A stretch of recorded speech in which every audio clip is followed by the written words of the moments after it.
Hello and welcome to Rathod science academy. ఈరోజు మనం ఈ క్లాస్లో 18th మార్చ్ 2026లో వచ్చిన కరెంట్ అఫైర్స్ మన హిందీలో ఉన్నవి, అవి తెలుగులో చూద్దాం.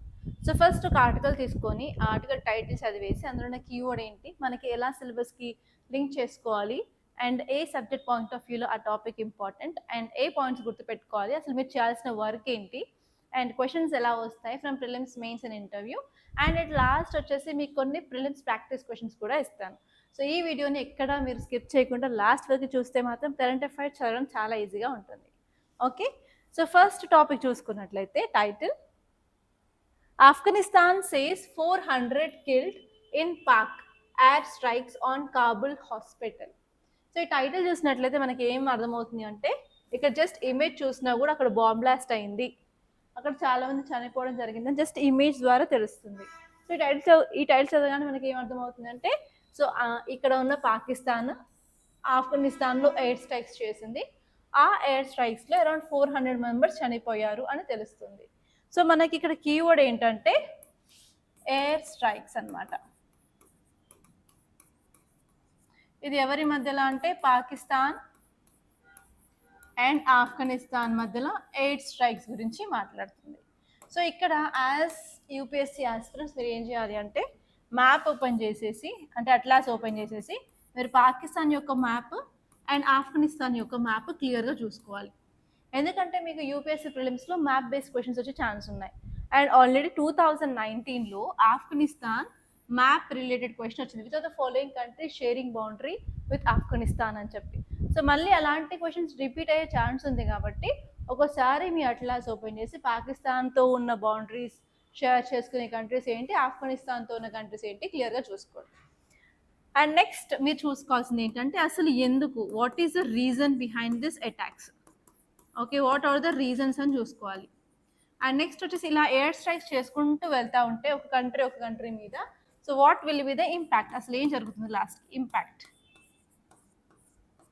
అండ్ నెక్స్ట్ ఇవేమో మీకు మెయిన్స్ పాయింట్ ఆఫ్ వ్యూలో క్వశ్చన్స్ అడుగుతారు. మెయిన్స్ పాయింట్ ఆఫ్ వ్యూలో రీజన్స్ ఏంటి, ఇంపాక్ట్ ఏంటి అని అడుగుతారు. ప్రిలిమ్స్ పాయింట్ ఆఫ్ వ్యూలో మ్యాప్ గురించి అడుగుతారు.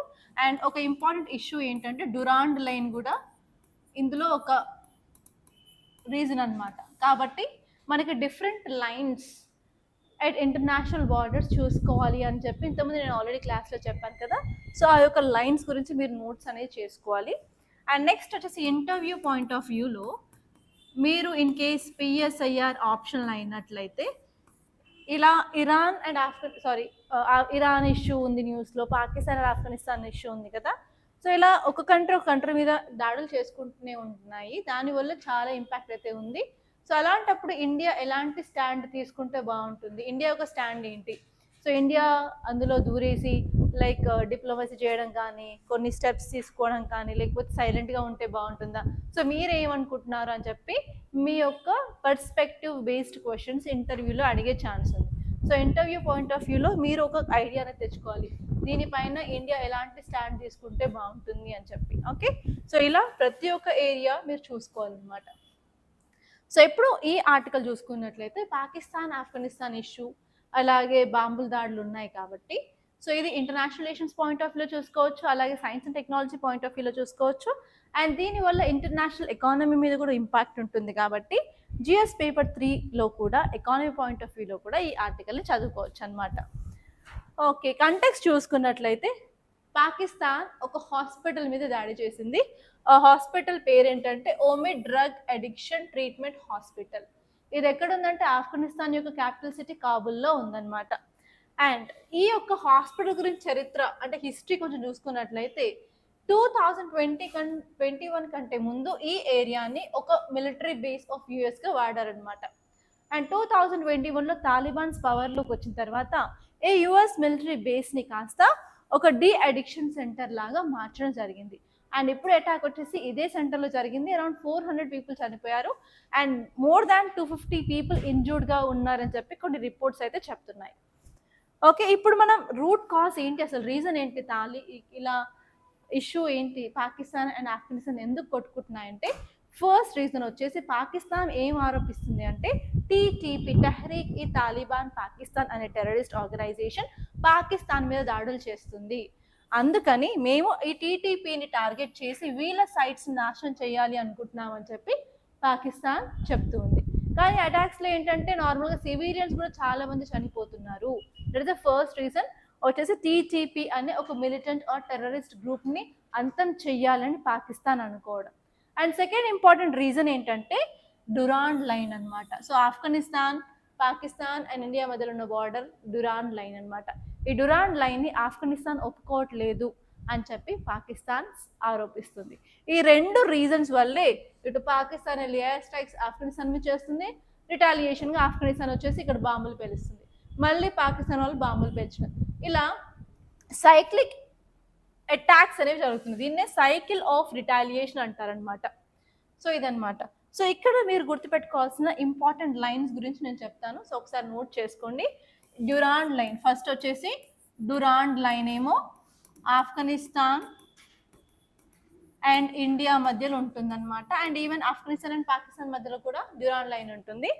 అండ్ సెకండ్ వచ్చేసి మెక్ మోహన్ లైన్ అనమాట. ఈ మెక్ మోహన్ లైన్ అనేది ఇండియా చైనా మధ్యలో ఉంటుంది. అండ్ ఇండియా చైనాతో డిఫరెంట్ ఏరియాస్లో మనకి ఇష్యూస్ ఉన్నాయి కదా. ఇది ఎక్కడ ఉంటుంది అంటే ఈస్టర్న్ సెక్టార్లో అరుణాచల్ ప్రదేశ్ రీజియన్లో ఇండియా అండ్ చైనా మధ్యలో ఉన్న లైన్ని మెక్ మోహన్ లైన్ అంటారు. అండ్ నెక్స్ట్ వచ్చేసి మెక్ డొనాల్డ్ లైన్ అంటారు. మెక్ డొనాల్డ్ లైన్ కూడా ఇండియా అండ్ చైనా మధ్య ఉంటుంది. ఇది ఎక్కడ అంటే LAC region, line of actual control దగ్గర. అండ్ ఇంకొక లైన్ ఏంటంటే జాన్సన్స్ లైన్, ఇంకోటి జాన్సన్స్ లైన్, ఇది కూడా ఎల్ఏసి దగ్గర ఉంటుందన్నమాట.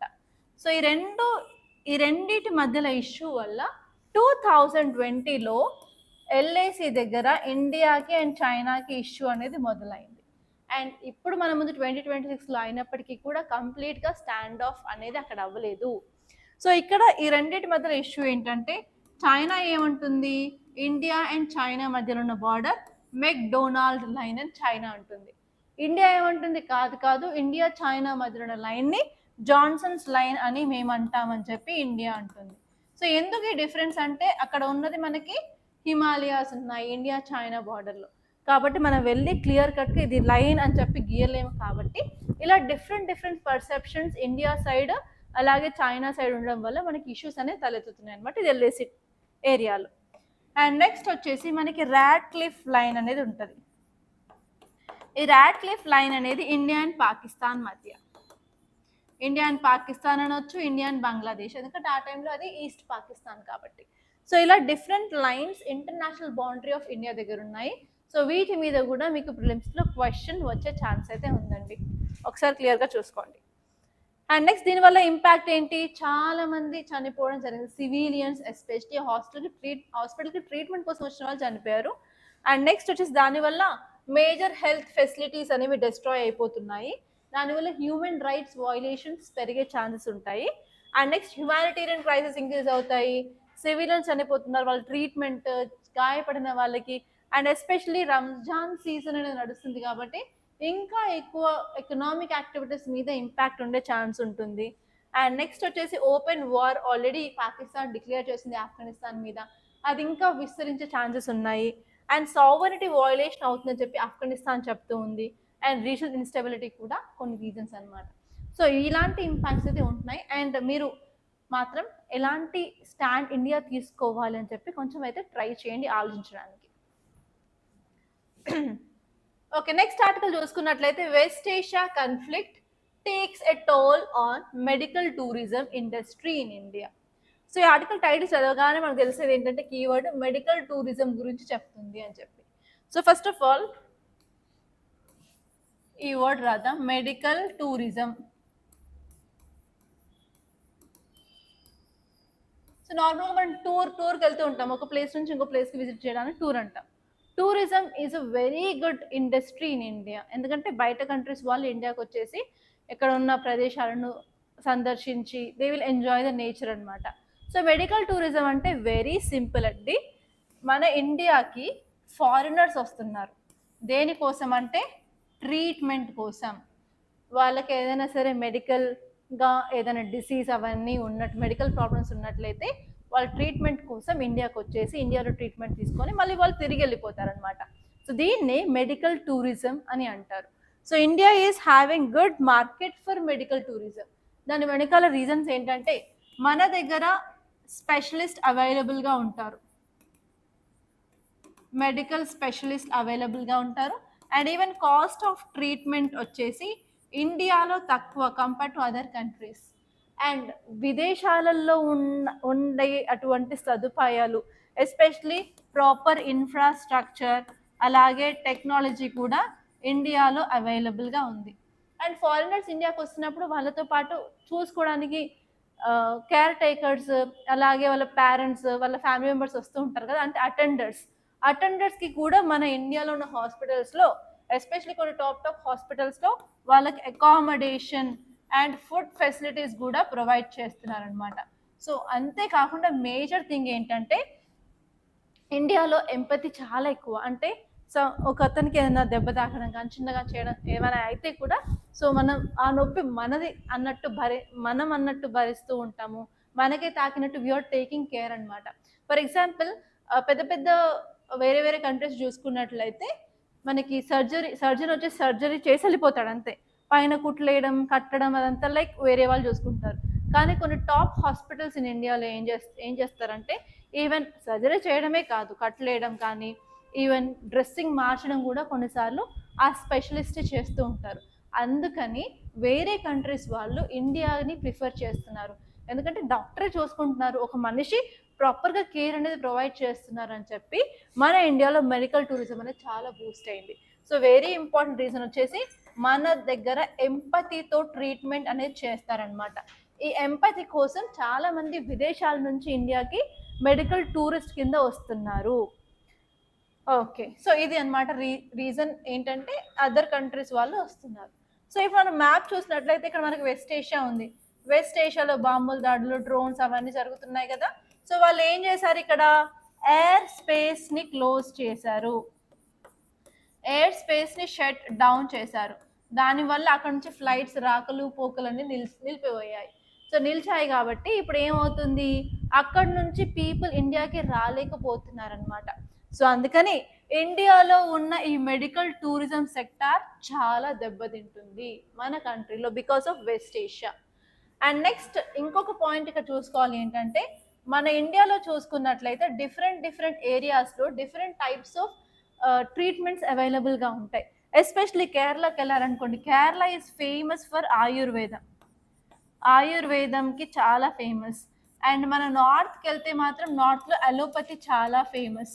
సో అలా through out the country medical tourism ఈవెన్గా యూనిఫామ్గా అయితే ఇంపాక్ట్ అయితే చూపించట్లేదు.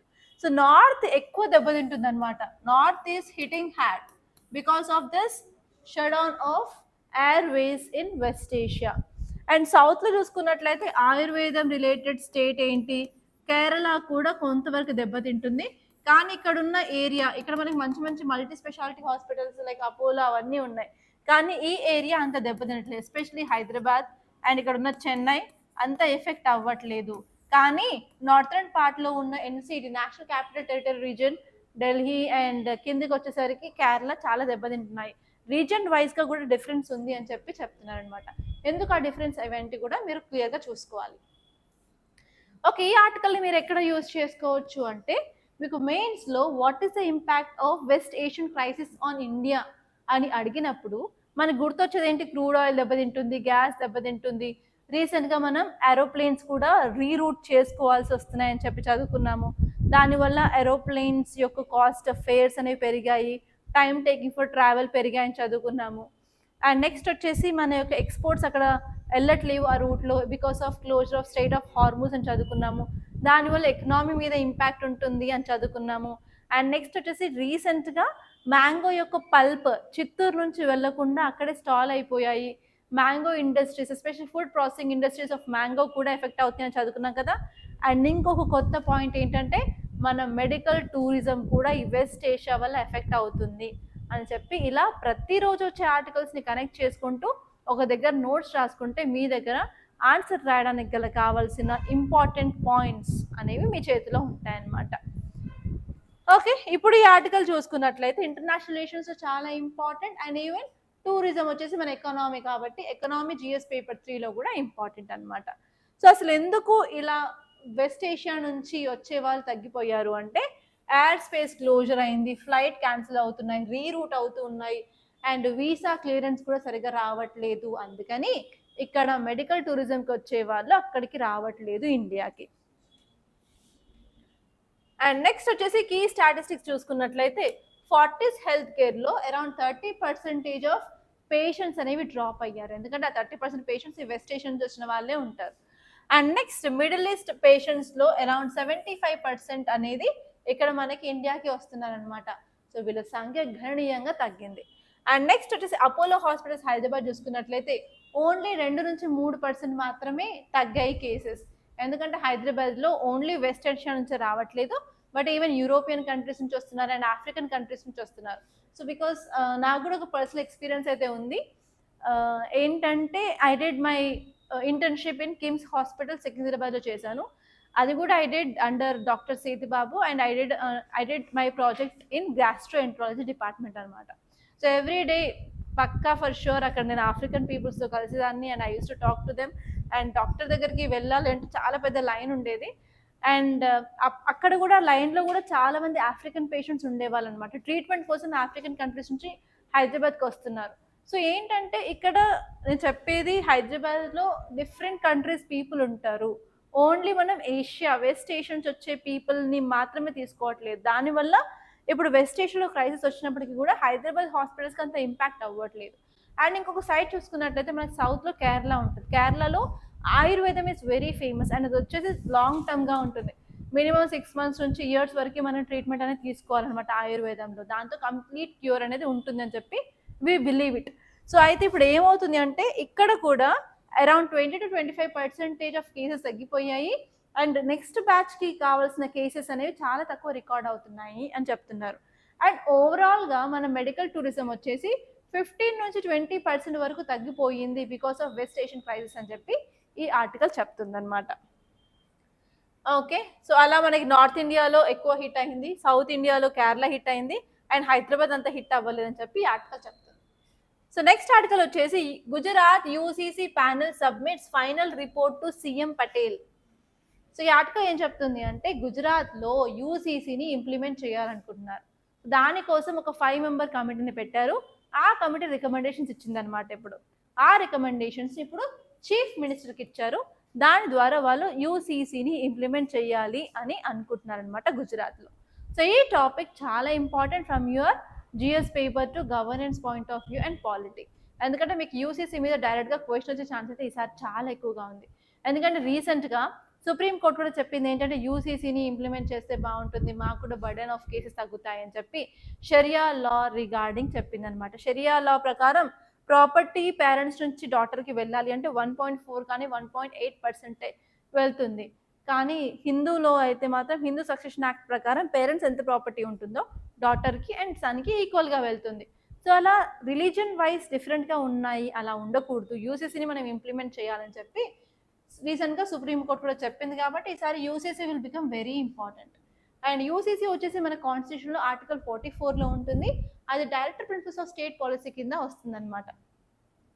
సో ఇప్పుడు మనం ఈ ఆర్టికల్ చూసినట్లయితే Gujarat government received a final draft of the proposed uniform civil code with a 5-member committee. ఒక 5-member కమిటీని పెట్టేసి ఇంప్లిమెంట్ చేయాలా వద్దా, అడ్వాంటేజెస్ ఏంటి, ఛాలెంజెస్ ఏంటి అని చెప్పి ఈ యొక్క ప్యానెల్ అనేది రిపోర్ట్ అనేది ఇచ్చింది. ఆ రిపోర్ట్ని తీసుకెళ్ళి చీఫ్ మినిస్టర్కి ఇచ్చారు. సో దానిపైన వాళ్ళు వర్క్ చేస్తున్నారనమాట. అసలు యూసీసీ అంటే యూనిఫామ్ సివిల్ కోడ్ అనమాట. ఇది మన కంట్రీలో ఎంటైర్ కంట్రీకి ఒక లా అనేది ప్రొవైడ్ చేస్తుంది. ఇది అన్ని రిలీజియస్ కమ్యూనిటీస్కి రిగార్డింగ్ దర్ పర్సనల్ సివిల్ మ్యాటర్స్కి సంబంధించింది అనమాట. సో అందులో మ్యారేజ్, డివోర్స్, ఇన్హెరిటెన్స్, అడాప్షన్స్ అన్నీ ఇంక్లూడ్ అయ్యి ఉంటాయి. So as per article 44 of Indian constitution అది ఏం చెప్తుంది అంటే state shall endure, state has to secure uniform civil code for the citizens throughout the territory of India అని చెప్తుంది. ఇది మన పార్ట్ 4 ఆఫ్ ఇండియన్ కాన్స్టిట్యూషన్ డిపిఎస్పిలో ఉంటుందన్నమాట. ఓకే, సో ఇక్కడ మీరు సిగ్నిఫికెన్స్ ఏంటి అంటే ఇలా మనం యూనిఫామ్గా సివిల్ మ్యాటర్స్కి ఒక కోడ్ అనేది ఇంప్లిమెంట్ చేస్తే ఏ రిలీజన్ వాళ్ళైనా సరే అందరు 1 single అంబ్రెల్లా వస్తారనమాట. దానివల్ల ఎలాంటి డిస్క్రిమినేషన్ ఉండదు, రైట్ టు ఈక్వాలిటీ అనేది మనం ప్రమోట్ చేయొచ్చు. ఓకే, నెక్స్ట్ ఆర్టికల్ చూసుకున్నట్లయితే Supreme Court allows 12 weeks paid leave to all new adaptive mothers. ఈ ఆర్టికల్ అర్థం చేసుకోవాలి అంటే కొంత బ్యాక్గ్రౌండ్ అయితే మీకు తెలిసి ఉండాలి. సో మన మదర్స్ అంటే తల్లి గురించి చూసుకున్నట్లయితే మనకి కన్న తల్లి ఉంటారు అండ్ పెంపుడు తల్లి ఉంటారు కదా. సో కన్న తల్లి ఏంటంటే బయోలాజికల్ మదర్ అంటారు, ఎందుకంటే తను 9 months మోసి తన బ్లడ్ని షేర్ చేసి తన డిఎన్ఏని షేర్ చేసి 9 months ఎంత కష్టం ఉన్నా కూడా తను భరించి ఫైనల్గా బేబీని డెలివరీ చేస్తుంది. తనే బయోలాజికల్ మదర్ అనమాట. Okay, and next type of mother చూస్తే అడాప్టివ్ మదర్. అడాప్టివ్ మదర్ ఏం చేస్తుంది అంటే పిల్లల్ని కనకపోయినా కూడా వాళ్ళని దత్తత తీసుకొని వాళ్ళని పెంచి పోషిస్తుంది, తనే అడాప్టివ్ మదర్ అనమాట. సో నార్మల్గా ఇప్పుడు ఎవరైనా సరే ఉమెన్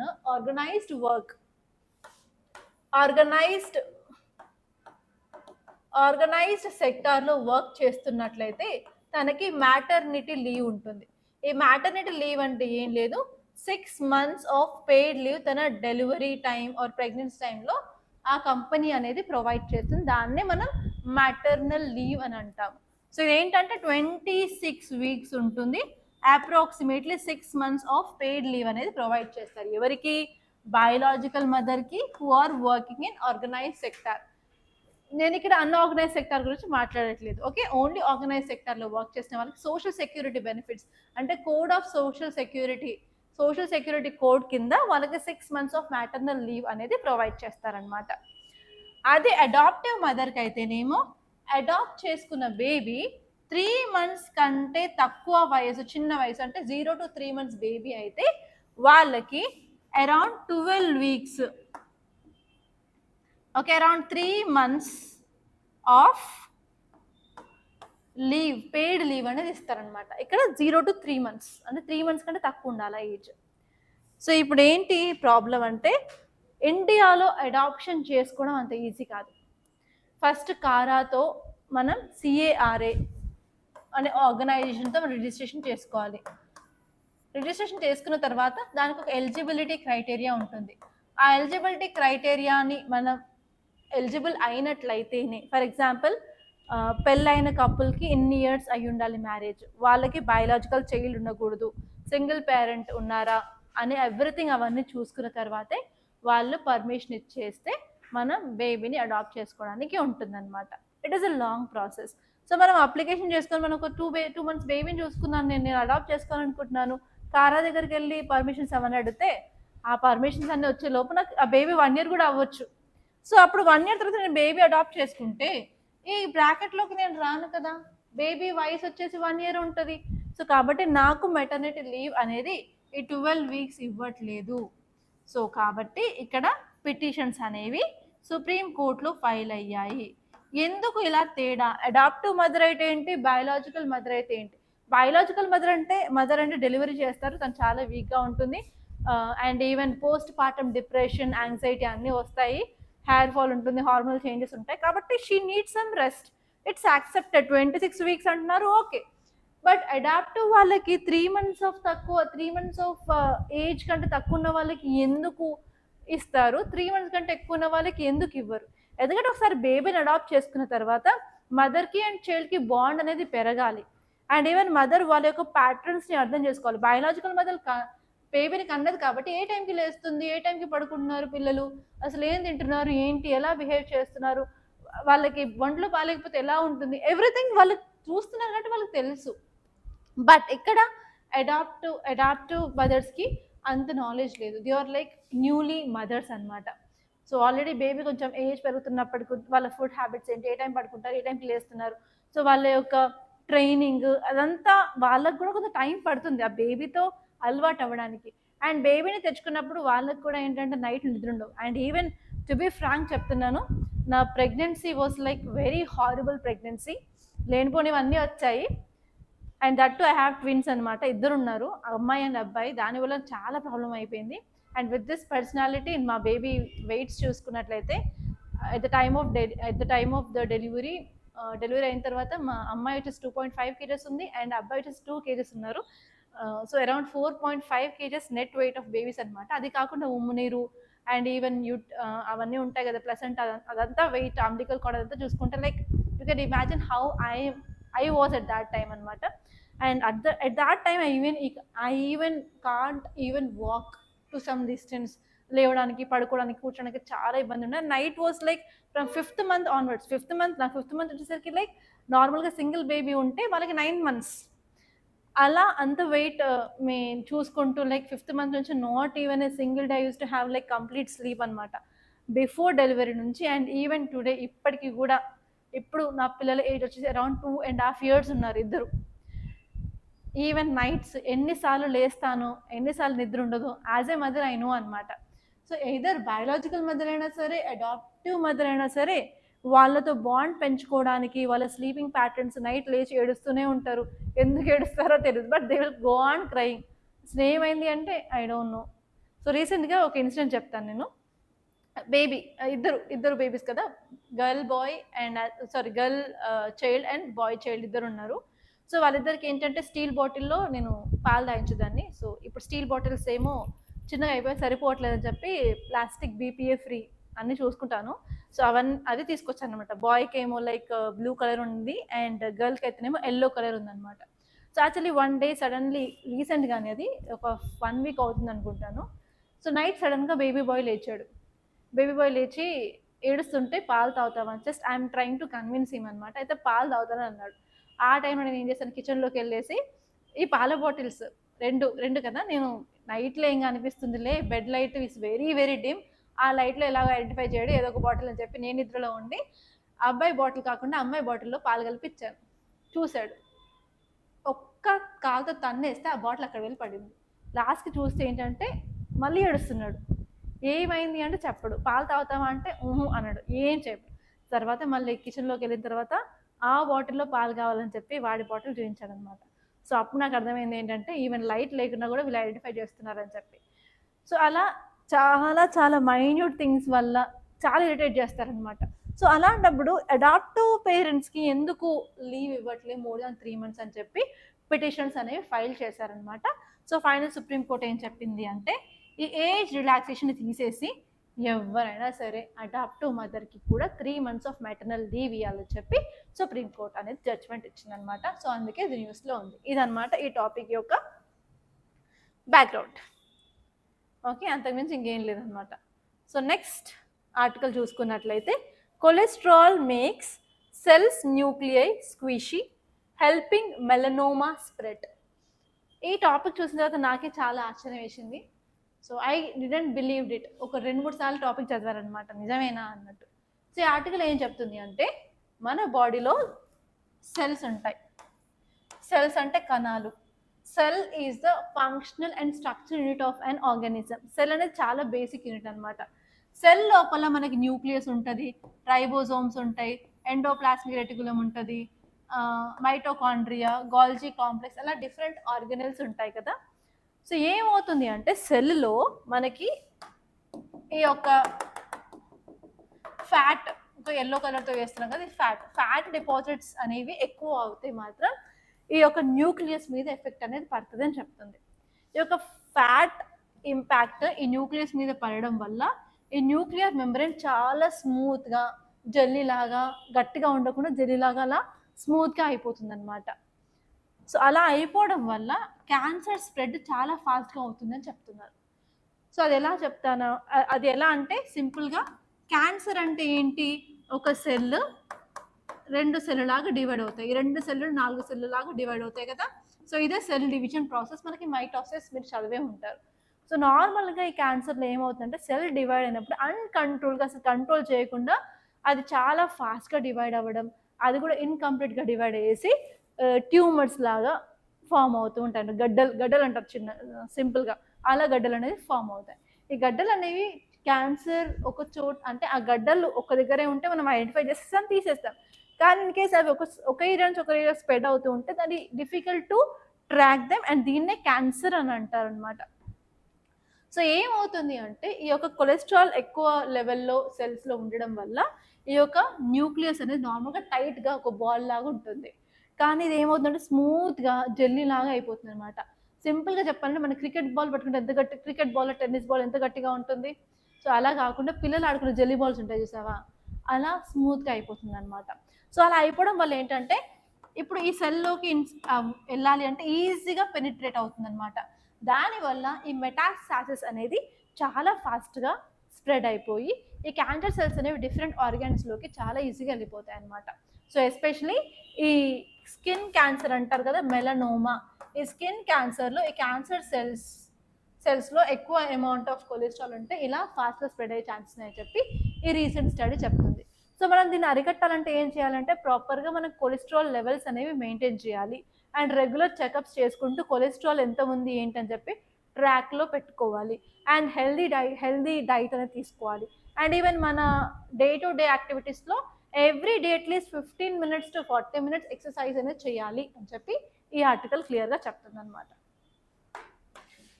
అండ్ నెక్స్ట్ ఆర్టికల్ చూసుకున్నట్లయితే ప్రిజన్ అవుట్ బ్రేక్. సో ఈ ఆర్టికల్ చాలా ఇంపార్టెంట్, ఎందుకంటే ఈ ఆర్టికల్లో ఒక డిసీజ్ గురించి చెప్తున్నారు. ఎస్పెషలీ జైళ్ళల్లో ఒక డిసీజ్ చాలా వేగంగా వ్యాప్తిస్తుంది, అదేంటంటే హెర్బ్స్ సింప్లెక్స్ వైరస్. ఈ వైరస్ వల్ల అరౌండ్ 92 మెంబర్స్కి స్ప్రెడ్ అయిన తర్వాత 7 members వెస్ట్ బెంగాల్లో ఉన్న జైల్లో చనిపోవడం జరిగింది. So it is a public concern నా అనమాట. సో ఇలాంటి టాపిక్స్ న్యూస్లో ఉన్నప్పుడు మీకు ఆ యొక్క వైరస్ గురించి ప్రిలిమ్స్లో క్వశ్చన్ వచ్చే ఛాన్స్ చాలా ఎక్కువగా ఉంటుంది, కాబట్టి దాని గురించి ఫ్యాక్ట్స్ అయితే తెలుసుకోవాలి. ఈ హెర్బ్ సింప్లెక్స్ వైరస్ అనే దాన్ని హెర్బ్స్ అని కూడా అంటారనమాట. ఇది వచ్చినప్పుడు ఏమవుతుందంటే మన స్కిన్ మీద మనకి నార్మల్గా పెద్ద అమ్మవారు పోస్తే పైనుంచి ఇట్లా బొడుపల్లాగా వచ్చి అందులో వాటర్ నిండి ఉంటాయి. ఇంకా అర్థం కావాలి అంటే మనకి ఏదైనా చేయి కాలినప్పుడు మనకు ఒక బొడుపు అయిపోయి అందులో స్మూత్గా ఉండి లోపల వాటర్ కలుగుతున్నట్టు అనిపిస్తుంది. మనం ఏం చేస్తాం, ఊరు కూకూడదు కదా, ఒక పిన్నెస్ తీసుకొని దాన్ని కుచ్చేసి దాన్ని వాటర్ తీసేసి అలా చేస్తామంటే మనకు పెయిన్ అవంతా ఎక్కువ అవుతుంది కదా. సో అదే విధంగా ఈ హెర్బ్ సింప్లెక్స్ వైరస్ వస్తే మన స్కిన్ మీద ఇలాంటి బ్లిస్టర్స్ వచ్చేసి అల్సర్స్ కూడా అవుతాయి అన్నమాట. అండ్ ఈ వైరస్ వచ్చేసి మనకు 2 రకాలు ఉంటుంది, herb simplex virus 1, herb simplex virus 2 అని. వైరస్ 1 ఏంటంటే నోట్లలో అల్సర్, నోరు మొత్తం పూత పూసింది అని అంటారు. ఐ డోంట్ నో ఏపీలో ఏమంటారో, సో నోరంతా పూత పూసింది అని అంటారు. సో అలా మన నోట్లో వైరస్ వచ్చేస్తే ఈ నోట్లో ఉండే అల్సర్స్ ఎందుకు వస్తాయంటే ఈ type 1 వైరస్ వల్ల వస్తుంటాయి, HSV వైరస్ 1 వల్ల. అండ్ నెక్స్ట్ వచ్చేసి HSV 2 వల్ల ఏంటంటే జెనిటైల్ ఏరియాస్లో మన ప్రైవేట్ పార్ట్స్లో, ఫర్ ఎగ్జాంపుల్ జెనిటైల్స్ దగ్గర, యానస్ దగ్గర, బటాక్స్ దగ్గర, ఇన్నర్ థైస్ దగ్గర ఈ యొక్క HSV 2 వైరస్ వల్ల ఈ సోర్స్ అనేవి వస్తాయన్నమాట. సో ఒకసారి ఇది వచ్చిన తర్వాత దాన్ని కంప్లీట్గా క్యూర్ చేయలేము, అది రిపీటెడ్గా మళ్ళీ బయటపడతా ఉంటుంది, మళ్ళీ ఇవన్నీ ఇన్ఫెక్షన్స్ అనేవి జరుగుతూ ఉంటాయి. కంప్లీట్గా దీనికైతే క్యూర్ లేదు. ఓన్లీ అది వచ్చినప్పుడు ఏంటంటే అసైక్లోవిర్ అనే యాంటీవైరల్ అనేది ఇస్తే కొంతవరకు ఉపశమనం అనేది ఉంటుందన్నమాట. సో ఇవి చూసుకోవాలి. అండ్ నెక్స్ట్ ఆర్టికల్ వచ్చేసి బ్రిక్స్ గురించి అనమాట, on scientific collaborations in bricks. So ఈ ఆర్టికల్ వచ్చేసి ఏంటంటే బ్రిక్స్ యొక్క గ్రూపింగ్ గురించి మాట్లాడుతుంది. ఈసారి బ్రిక్స్ చాలా ఇంపార్టెంట్, ఎందుకంటే దీని యొక్క చైర్మన్షిప్ ఇండియా అనమాట ఈసారి 2026లో, అందుకే ఇది చాలా ఇంపార్టెంట్. ఇదేం చెప్తుందంటే బ్రిక్స్ అనేది ఒక ఇంటర్నేషనల్ వాయిస్ ఆఫ్ గ్లోబల్ ఫినాన్స్గా మారింది. మ్యాక్రో ఎకనామిక్ ఇష్యూస్ గురించి ఇక్కడ మాట్లాడుతుంది. ఎస్పెషల్లీ ఈ కంట్రీస్ ఇక్కడ బ్రిక్స్లో 11 కంట్రీస్ ఉన్నాయన్నమాట. ఈ 11 కంట్రీస్ అనేవి కోఆపరేషన్ బాగా చేస్తున్నాయి సైన్స్ అండ్ టెక్నాలజీలో, అలాగే ఇన్నోవేషన్లో, ఆర్ట్లో అని చెప్పి ఆర్టికల్ అయితే ఇవ్వడం జరిగింది. సో మీకు బేసిక్గా బ్రిక్స్ గురించి క్వశ్చన్ వచ్చే ఛాన్స్ ఉంది. బ్రిక్స్ అనేది 2001లో కాయిన్ చేసిన వర్డ్ అనమాట. ఒక ఎకానమిస్ట్ అనే పేరు నీల్ అతను తీసుకొచ్చారు. ఆ టైంలో బ్రెజిల్, రష్యా, ఇండియా, చైనా ఉండేవి. అండ్ ఫస్ట్ సమ్మిట్ వచ్చేసి 2006లో జరిగింది. దాని తర్వాత 2010లో సౌత్ ఆఫ్రికా యాడ్ అయిన తర్వాత ఇది బ్రిక్స్ లాగా మారింది. దాని తర్వాత దీని మెంబర్షిప్ ఎక్స్టెండ్ చేసుకుంటే బ్రిక్స్ ప్లస్ అయిందనమాట. సో ఇప్పుడున్న కంట్రీస్ ఏంటంటే అందులో Egypt, Ethiopia, Iran, Indonesia, Saudi Arabia and UAE ఇవి కూడా జాయిన్ అవ్వడం జరిగిందనమాట. సో ఇవి చూసుకుంటే సరిపోతుంది. అండ్ ఆల్రెడీ నేను ప్రిలిమ్స్ క్వశ్చన్స్ నేను యూట్యూబ్ కమ్యూనిటీలో అయితే పోస్ట్ చేశాను ఇంతకుముందే. సో ఒకసారి ఆ 2 క్వశ్చన్స్ అక్కడ ప్రాక్టీస్ చేయండి. అండ్ చాలామంది కమెంట్ ఏం చేశారంటే ఓన్లీ ఆన్సరే పెట్టకండి, ఈవెన్ ఎక్స్ప్లెనేషన్ పార్ట్ కూడా ఇవ్వండి అని చెప్పి కమెంట్ చేశారు. I don't know whether it is in English channel or Telugu channel. So అందుకని ఈ రోజు నుంచి ఏం చేస్తున్నానంటే క్వశ్చన్ ఇస్తున్నాను, ఆన్సర్ ఇక్కడ పెడుతున్నాను, దాంతోపాటు ఎక్స్ప్లెనేషన్ కూడా కింద ఇస్తున్నాను అనమాట. దానివల్ల మీకు తర్వాత కూడా ఎప్పుడైనా సరే బోర్ కొట్టినప్పుడు క్వశ్చన్స్ ప్రాక్టీస్ చేయాలనుకున్నప్పుడు కూడా మీరు వచ్చేసి ప్రాక్టీస్ చేసుకోవడానికి యూస్ఫుల్గా ఉంటుంది. అంతేనండి ఈరోజు current affairs. And next update ఏంటంటే రేపు ఉగాది ఫెస్టివల్ కదా, I wish you a very happy Ugadi అండి. అండ్ ఇది మన తెలుగు సంవత్సరం అని కూడా అంటారు. ఓకే, సో రేపు నుంచి అయితే ఇన్స్టిట్యూట్కి హాలిడేస్ ఉన్నాయి, ఉగాది అండ్ దాని తర్వాత ఫ్రైడే నార్మల్ డే అండ్ తర్వాత రంజాన్ కూడా ఉంది కదా సాటర్డే రోజు, అండ్ సండే రోజు ఆబ్వియస్లీ హాలిడే కాబట్టి. So I don't know weather I will B recording video tomorrow or not. రేపు వీడియో రికార్డ్ చేస్తానో లేదో 100% I'm not sure. In case రేపు రికార్డ్ చేస్తే ఓకే, రికార్డ్ చేయలేదు అన్నట్లయితే రేపటి న్యూస్ ఎల్లుండి రికార్డ్ చేస్తానన్నమాట. అండ్ సాటర్డే యాజ్ యూజువల్గా వచ్చి రికార్డ్ చేస్తాను. సాటర్డే న్యూస్ మాత్రం పబ్లిష్ అవుతుంది and Sunday will be like holiday. మళ్ళీ తర్వాత యథావిధిగా మండే నుంచి మన కరెంట్ అఫైర్స్ అనాలిసిస్ డైలీగానే ఉంటుందన్నమాట. జస్ట్ మీకు ఇంటిమేట్ చేయాలి, దాన్ని బట్టి మీరు ప్లాన్ చేసుకుంటారు కదా అని చెప్పి ముందే చెప్తున్నాను. I don't know weather I will B recording it for sure tomorrow or not. రేపు కాదు అంటే ఫర్ షూర్ ఎల్లుండి రికార్డింగ్ అయితే ఉంటుందన్నమాట. అండ్ వన్ మోర్ థింగ్ ఏంటంటే, మీరు కనుక యూపీఎస్సీ ప్రిపరేషన్ స్టార్ట్ చేయాలనుకున్నట్లయితే మన దగ్గర కొత్త బ్యాచ్ నా మండే నుంచి స్టార్ట్ అవుతుంది అనమాట. సో మండే రోజు మనకి జాగ్రఫీ క్లాస్ అనేది దాంతో స్టార్ట్ అవుతుంది. సో మీరు కనుక జాయిన్ అవ్వాలనుకుంటున్నట్లయితే అసలు లేట్ చేయకండి, as soon as possible join అవ్వాలని ట్రై చేయండి, so that you will be not missing any class అనమాట. అండ్ మన దగ్గర కోచింగ్ ఆన్లైన్లో అండ్ అలాగే ఆఫ్లైన్లో కూడా అవైలబుల్గా ఉంది. మీకు ఎలాంటి డౌట్స్ ఉన్నా కూడా we can call us on this number 8074765513. And అలాగే మీరు నాతోనే పర్సనల్గా మాట్లాడాలి, ఇన్స్టిట్యూట్ చూడాలి అనుకున్నట్లయితే you can come and you can visit our institute. Feel free to visit our institute అనమాట. నేను మార్నింగ్ నుంచి ఈవినింగ్ వరకు ఇన్స్టిట్యూట్లోనే ఉంటాను నార్మల్ డేస్లో. Tomorrow I will be not coming అనమాట. So here Friday and Saturday I will be present in the institute అనమాట. You can come and you can talk to me directly. That's all guys. Thank you so much and I wish you all the best.